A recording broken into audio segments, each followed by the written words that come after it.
Vitajte v podcastovom štúdiu Ministerstva spravodlivosti.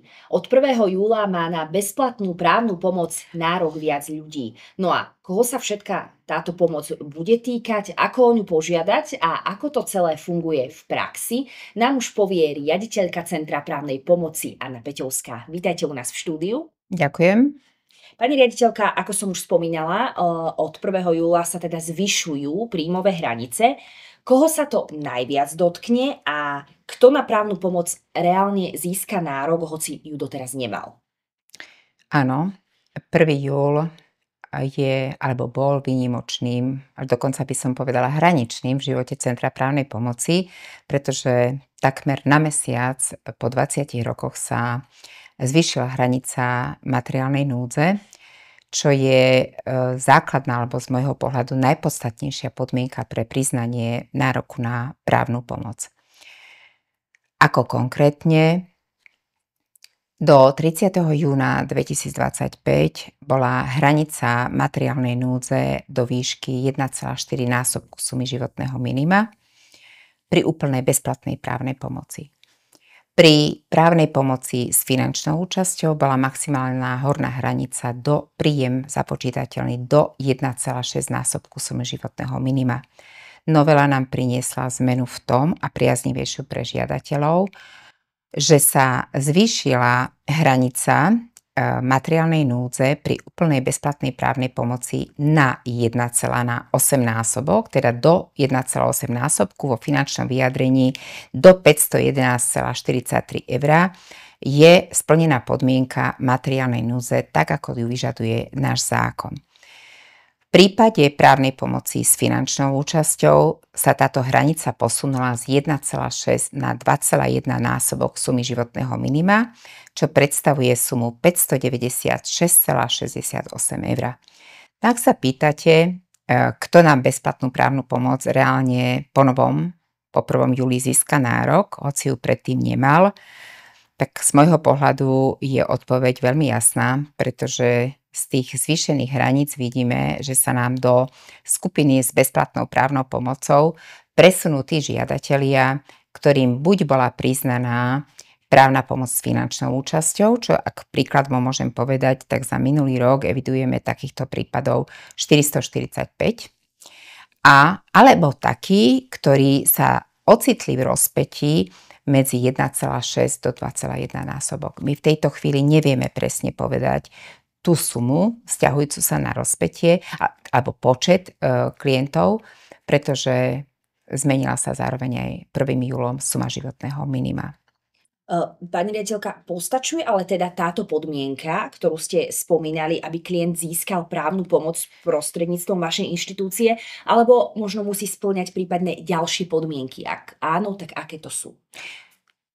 Toto je prvá základná materiálna podmienka, ktorá musí byť bezpodmienečne splnená. Ale musia byť splnené zároveň, kumulatívne, alebo im hovoríme, že súčasne musia byť splnené ďalšie dve podmienky, a to je, že je vo veci vylúčená zrejmá bezúspešnosť sporu. Čo to znamená?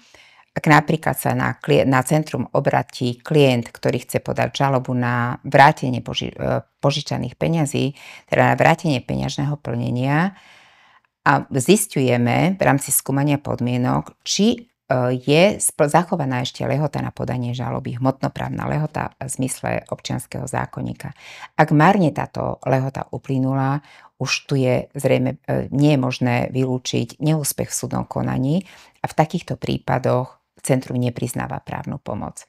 Alebo, druhý príklad, obratí sa na nás klientka so žiadosťou o právnu pomoc na konanie o rozvod manželstva, žijú v spoločnej domácnosti s manželom, nevedia o tom, že jeden aj druhý má záujem podať žiadosť o rozvod a jeden z nich už takúto žiadosť podal. To znamená, že už začalo skoršie konanie. Prekažka začatého konania je takisto jedna z tých dôvodov, pre ktoré by nemohla byť naša žiadateľka úspešná na základe jej návrhu na súde. A tretia podmienka je, že hodnota sporu, pokiaľ je vyčísliteľná v peniazoch, prekročuje hranicu 2,1 násobku sumy životného minima. Čo musí ale teda klient urobiť, aby právnu pomoc získal? Poďme si povedať teraz, aký je ten praktický postup. V prvom rade si musí podať žiadosť. Žiadosť má podať klient na predpísanom tlačive. Tlačivo sa nachádza na webovej stránke Centra právnej pomoci, ale aj papierovej tlačovej podobe aj vo všetkých našich územných kanceláriách a konzultačných pracoviskách. Žiadosti musí pripojiť listiny, ktoré osvedčia jeho príjmové a majetkové pomery, keďže sme pred chvíľou hovorili o tej hranici materiálnej núdze.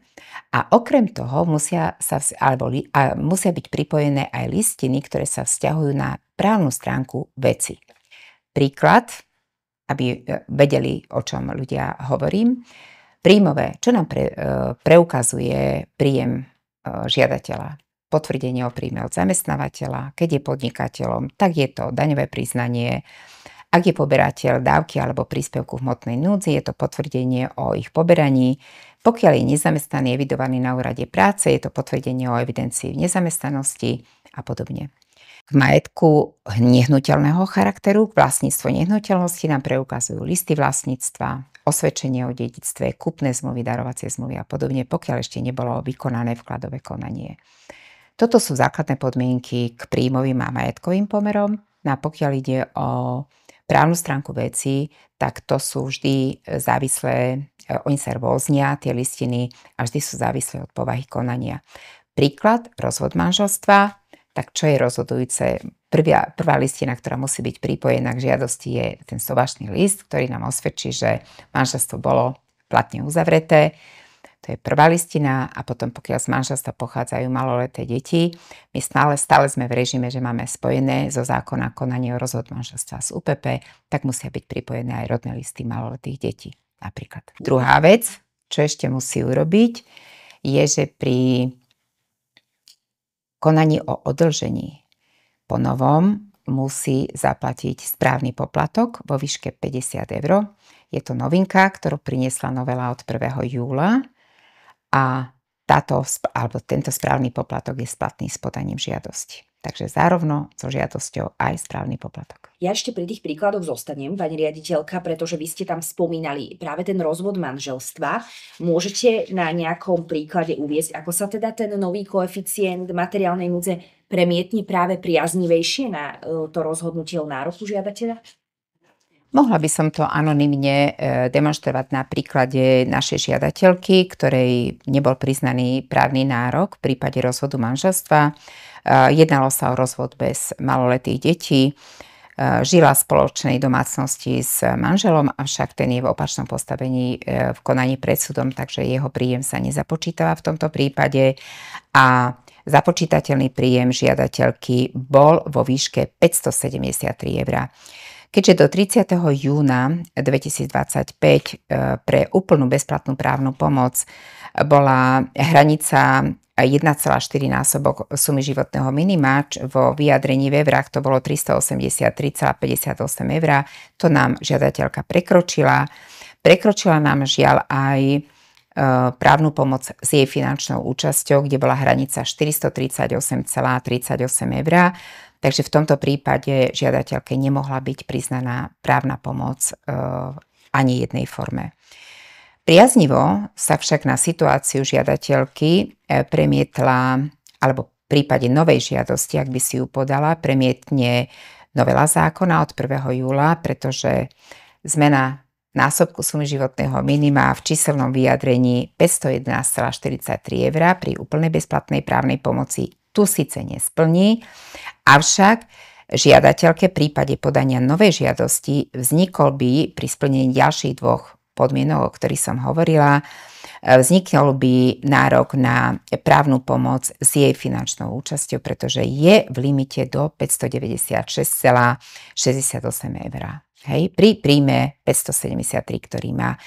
Finančná spolúčasť, ak by to niekoho zaujímalo, tak v prípade rozvodu manželstva je to 32,50 € za celé právoplatné konanie. A ako je to napríklad v prípade rodiny s deťmi, napríklad s dvomi? V Centre právnej pomoci my máme vnútorné metodiky, usmernenia, naše interné riadiace akty a máme vypočítané, alebo máme tú metodiku, aké sú sumy životného minima pri počtoch osôb žijúcich v spoločnej domácnosti. A v prípade Uveďme príklad. Opäť to bol, alebo je anonymný príklad nášho žiadateľa, ktorý žil v spoločnej domácnosti s manželkou a 2 maloletými deťmi. U nich bol príjem iba prídavok na deti, čo si je nezapočítateľná položka, tak to si nevšímame, a išlo o neplatnosť kúpnej zmluvy.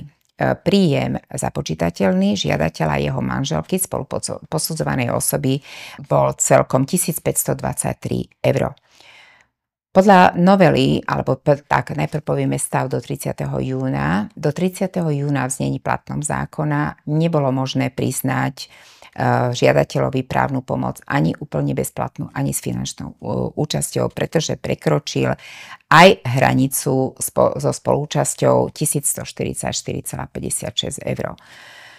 Opäť je to konanie, ktoré bolo ukončené nevyhovením a nepriznaním právnej pomoci. Ak sa tento žiadateľ obráti na centrum s novou ale žiadosťou od 1. júla 2025, tu sa tie priaznivejšie podmienky na neho premietnú tak, že získava nárok na právnu pomoc s jeho finančnou účasťou, pretože príjem započítateľný oboch partnerov 1523 je pod hranicou 2,1 násobku sumy životného minima, čo je čiastka 1557,84. V tomto prípade, ak bude podaná nová žiadosť žiadateľovi a splnené ďalšie 2 zákonné podmienky, žiadateľovi bude priznaná právna pomoc s jeho finančnou účasťou, ktorá je v takomto prípade súdneho sporu 50 eur. Ešte možno na záver by som sa spýtala, keďže teda novela už platí nejaký ten čas, tak ako sa možno prejavila v živote centra? Možno zvýšil sa počet klientov, ktorým bola právna pomoc priznaná? Ako to zatiaľ vnímate?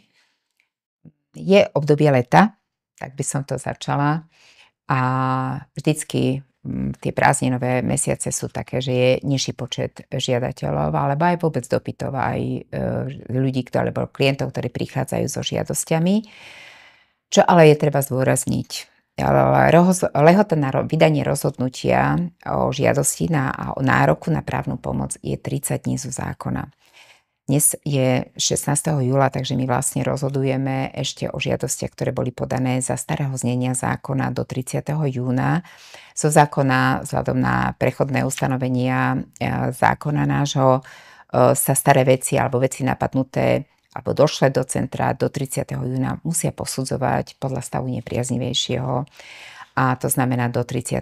júna 2025, tak ako bolo znenie aj tých parametrov núdze. Takže my v tomto čase rozhodujeme len o starých žiadostiach ešte podľa starého zákona. Čo môžu urobiť tí, ktorí nebudú úspešní? Iba že si zoberú svoju žiadosť späť a podajú novú žiadosť, kde už po 1. júli sa posudzuje konanie podľa priaznivejších podmienok.